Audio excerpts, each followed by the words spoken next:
네, 어떤 사이 좋은 부부가 있었습니다. 하루는 남편이 아내에게 문자를 보냅니다. 가장 소중한 것 세 가지.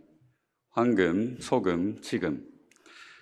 문자를 받은 아내도 센스 있게 답장을 보냈습니다. 내게 가장 그리고 당장 필요한 것 세 가지. 현금, 지금, 입금. 이를 본 남편이 다시 재치 있게 문자를 보냅니다. 내가 줄 수 있는 것 세 가지. 방금, 지금, 송금. 기대하시는 분들 있죠? 네. 우리에게 가장 중요한 때가 바로 지금이죠. 가장 중요한 일은 지금 하고 있는 일입니다. 우리에게 가장 소중한 시간을 드리며 예배하는 이 지금, 우리와 함께 하시는 하나님께 최고의 예배, 최선의 예배를 드리는 이 시간 되시기를 간절히 소원합니다. 오늘 말씀에서 본문이 시작되는 그 시점에 대해서 좀 설명을 해주고 있는데요. 19절 말씀의 초반부에 보니까 이날 곧 안식 후 첫날 저녁 때라고 그렇게 기록하고 있습니다. 불과 며칠 전만 해도 제자들의 상황이 조금 달랐습니다. 이틀 전만 하더라도 금요일인데 그 금요일에 그들이 따르던 선생님이 십자가에 달려 죽으셨죠. 3년 동안 함께했던 모든 꿈과 희망이 사라졌습니다.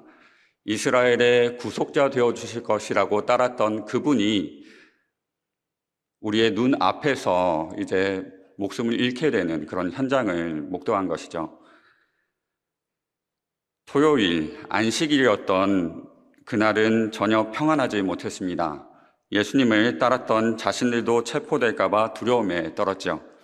유대 종교 지도자들이 무서웠고 로마 정부의 추격이 두려웠습니다.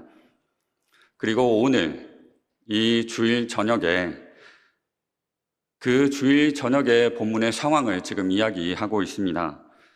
제자들은 문을 굳게 잠그고 숨어 있었죠. 절망과 두려움이 그들을 짓누르고 있었습니다. 스승도 잃고 용기도 잃고 희망도 잃어버린 상태에서 어떻게 다시 일어설 수 있겠습니까? 바로 그 두려움의 한복판에서 예상치 못한 일이 벌어집니다. 부활하신 예수님께서 굳게 닫힌 문을 뚫고 제자들 한가운데에 호련히 나타나셨습니다. 죽은 줄로만 알았던 그분이 눈앞에 계신 그 순간 제자들에게는 어떤 감정이, 마음이 들었을까요?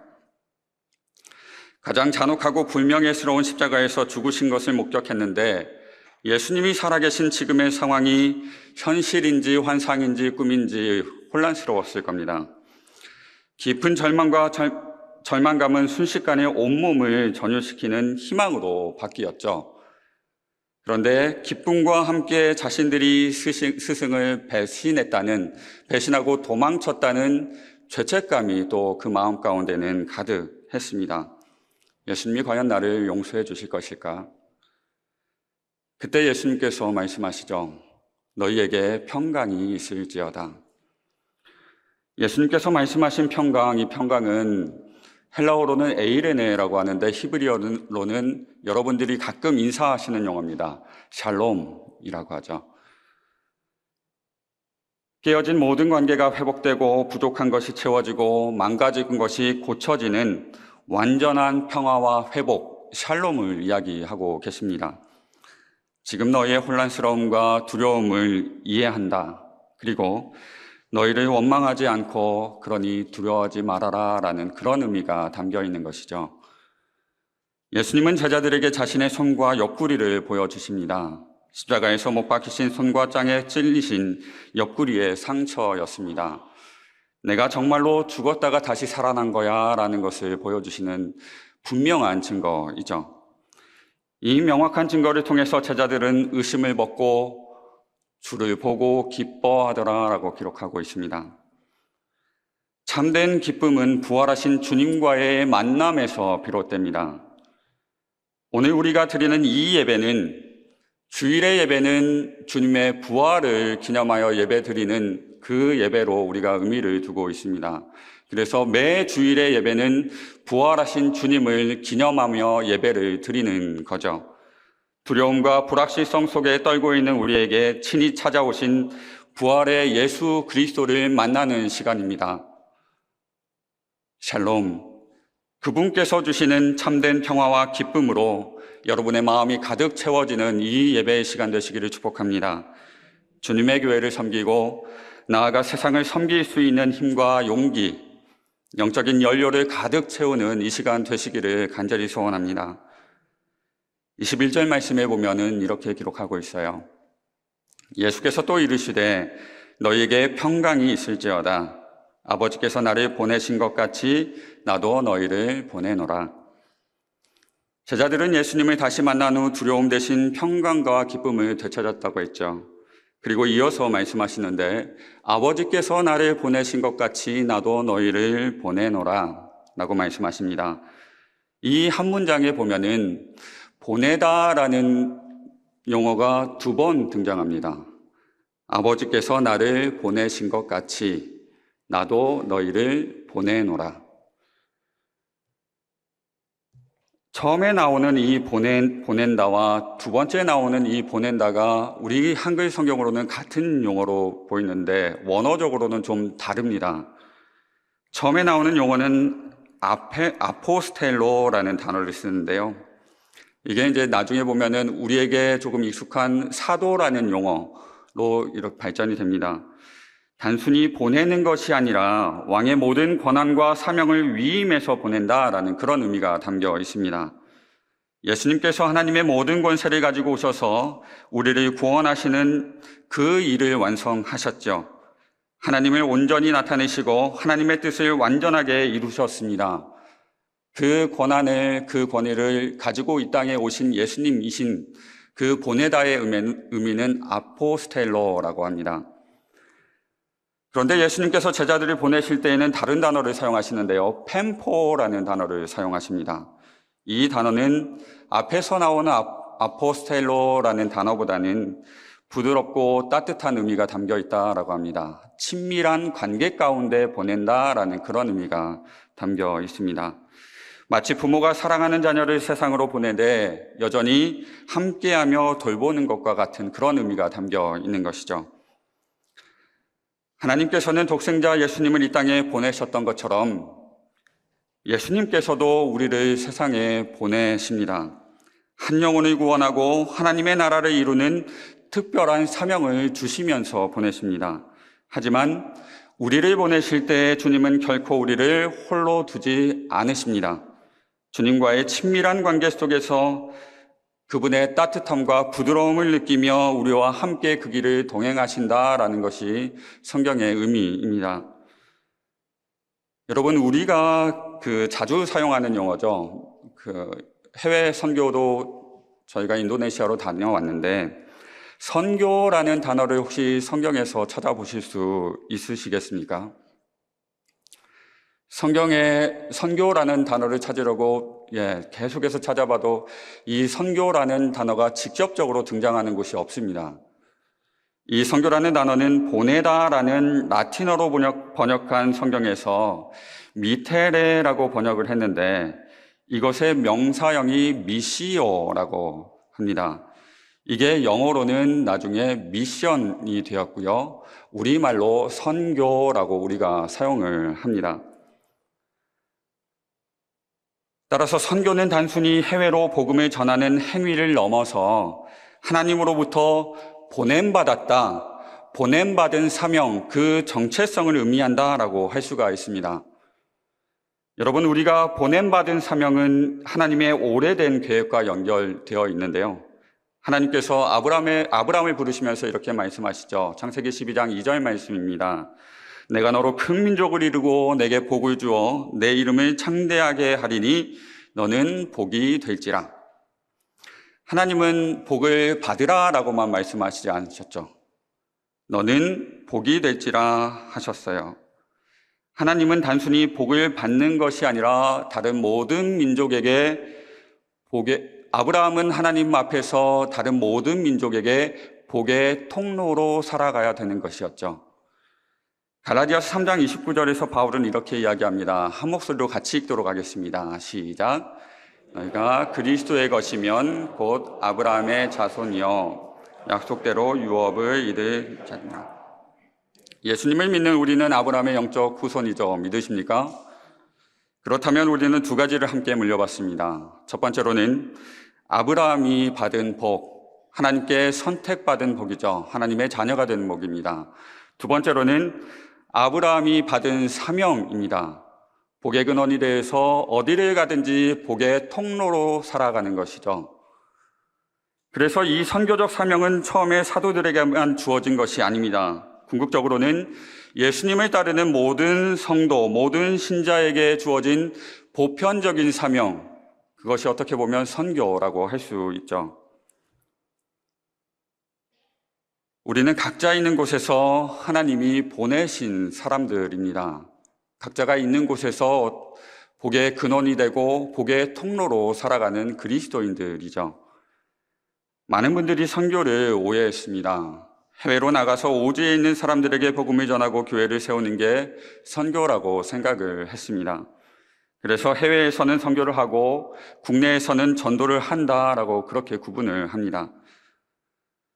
그런데 본래 선교라는 말의 본뜻은 하나님께서 나를 보내셨다라는 정체성입니다. 선교라고 하는 것은 하나님의 보내심, 그게 선교 본래의 의미라는 말이죠.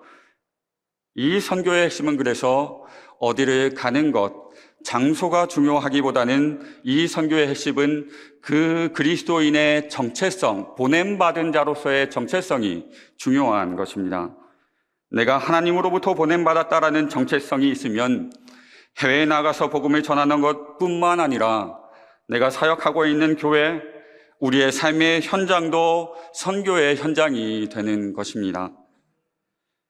결국 우리의 직업, 학업, 가정생활 등 우리가 발 딛고 서 있는 모든 자리가 선교지인 것이죠. 우리는 그곳에서 세상의 어둠을 밝히는 소금과 빛으로서의 역할을 감당하는 선교적인 존재입니다. 약 120여 년 전에 한 젊은 미국인이 신학교를 졸업한 후에 곧바로 조선 땅으로 올 예정이었습니다. 그런데 먼저 와 있던 선교사로부터 지금 조선에는 목사 선교사보다는 의사 선교사가 필요한 상황이다라는 소식을 듣게 됩니다. 그는 망설이지 않고 의과대학에 진학해서 의사면허를 취득합니다. 미국의 3대 대통령 토머스 제퍼슨이 설립한 명문주립대에서 의사면허를 취득했으니 세상적으로 보자면 그 앞길이 탄탄대로였습니다. 하지만 그는 조금도 망설임 없이 조선으로 왔습니다. 먼저 와 있던 유진벨 선교사와 함께 목포에서 곧바로 환자를 치료합니다. 그는 목포에서 시작해서 광주 일대에서 낮에는 복음을 전하고 말씀을 가르쳤으며 저녁과 쉬는 시간에는 환자를 진료했습니다. 당시 의사가 거의 없던 호남 땅에는 그의 헌신은 쉴 틈이 없었죠. 1909년 3월 좋지 않은 몸을 이끌고 전도 여행을 떠났습니다. 콜레라 환자를 치료하다가 그 콜레라에 전염이 되었습니다. 그리고 그 장흥에서 갑작스럽게 병으로 쓰러지게 되었죠. 교인들이 밤새 횃불을 밝히며 가마에 태워 광주까지 60km를 달렸습니다. 결국 그럼에도 불구하고 42살의 나이로 하나님의 부르심을 받았습니다.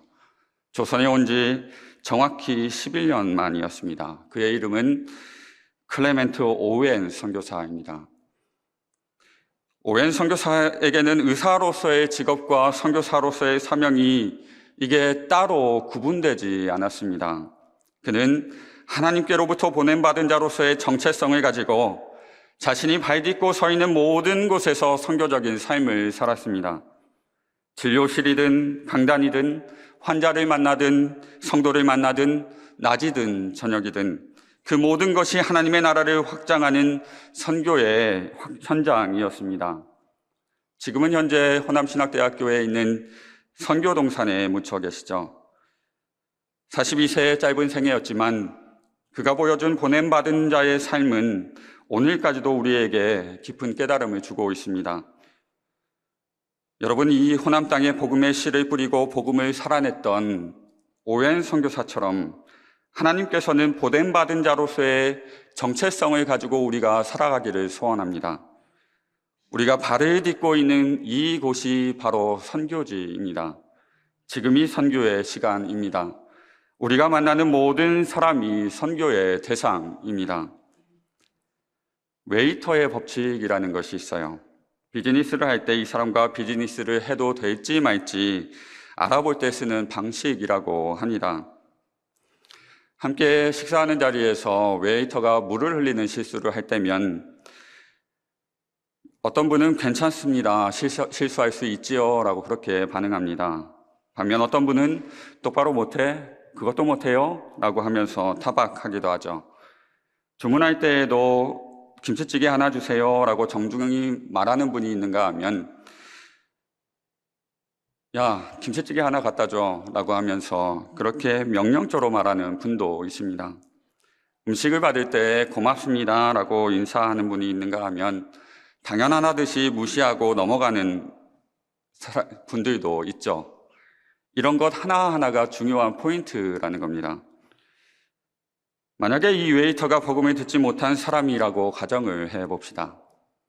소리치거나 명령조로 종부리듯 주문을 하거나 서빙을 당연하듯이 무시하는 그리스도인이라면 이 그리스도인이 이야기하는 복음을 귀로 들을까요? 웨이터의 법칙은 웨이터에게 함부로 하는 사람과는 비즈니스를 하지 말라는 겁니다. 누군가의 진가는 겉으로 드러나는 능력이나 지위가 아니라 일상에서 보여주는 인품에서 드러납니다. 아무리 복음의 메시지가 좋아도 전하는 메신저의 성품과 언어의 주님을 담지 않았다면 세상은 그것을 귀 기울여 듣지 않습니다.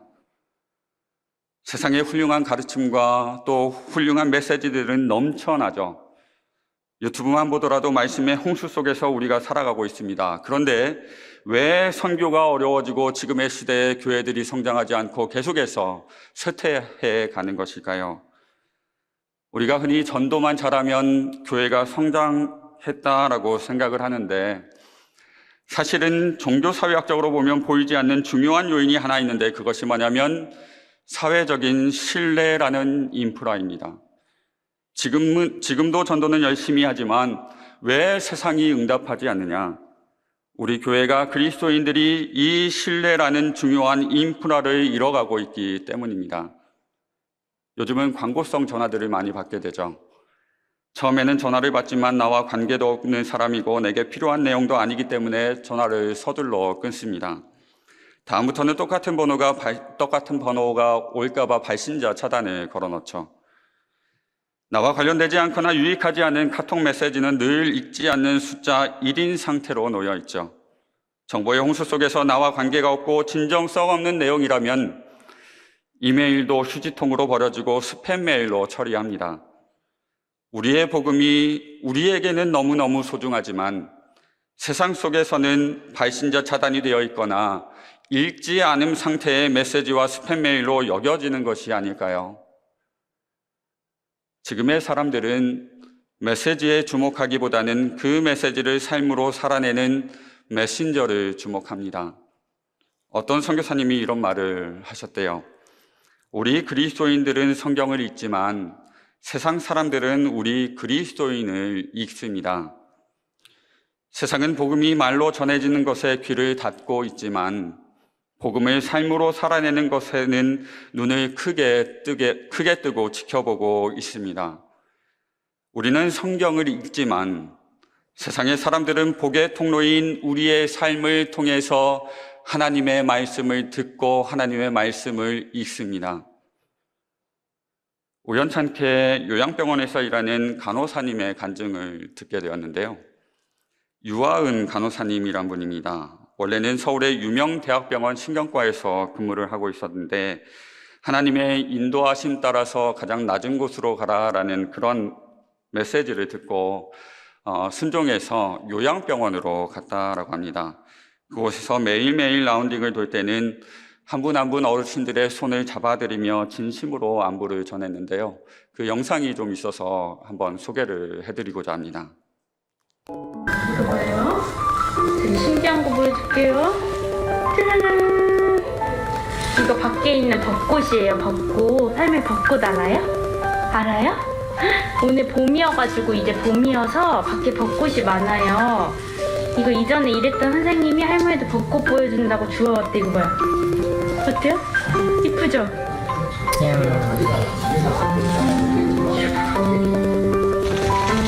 봄에 벚꽃 핀 벚꽃을 따서 할머니께 보여드리나 봐요.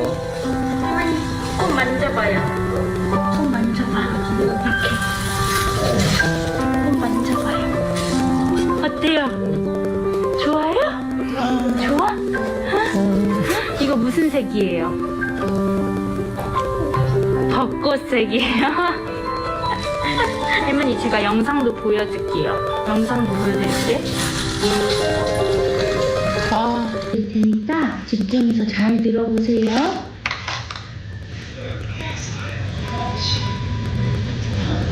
잘 들어봤어요? 이야기 어때요? 이야기 좋았어요? 어떤 점이 좋았어요?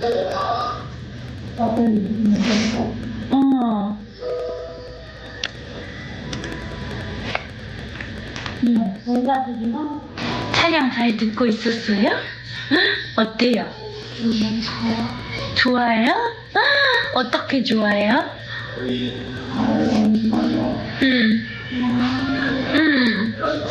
마음이 편안해졌어요? 아이고. 또 들어야지. 또 들려드릴게. 제가 일할 때마다. 알겠죠? 여기 들었던 가사들 기억하면서 마음속으로 기도하고 있어요. 하나님한테 말하면 하나님 다 듣고 계세요. 알겠죠? 얼마나 좋을까. 저게 진짜 좀 저거 지금 정말 아이를 대하듯이 하시는구나. 아유. 뭐예요? 네. 그러지 않았으면 좋겠는데 제가 만약에 하나님의 나라에 가기 전에 요양병원에 가야 된다면 저는 저 병원에 가고 싶습니다. 저런 간호사가 있는 요양병원이라면 내 부모를 어쩔 수 없이 병원에 모셨지만 그래도 마음이 놓이지 않을까요? 이 간호사의 간증을 들어보니 대학 시절 선교단체에서 훈련을 받으면서 내가 있는 자리, 그 자리가 다 선교지다라는 그런 마음을 가지고 살았다고 합니다. 이분의 인터뷰 내용에 이렇게 적혀 있었어요. 요양병원은 세상적인 기준으로 보면 가장 낮은 곳일 수 있지만 하나님이 저를 보내신 이곳이 가장 아름다운 선교지임을 매일 느낍니다. 저는 그저 하나님이 주신 사랑을 흘려보낼 뿐이에요. 아버지께서 나를 보내신 것 같이 나도 너희를 보내노라. 이 말씀은 우리가 단순히 의미 없이 존재하는 것이 아님을 알려주는 겁니다. 우리는 하나님의 복을 세상으로 흘려보내는 복의 통로입니다.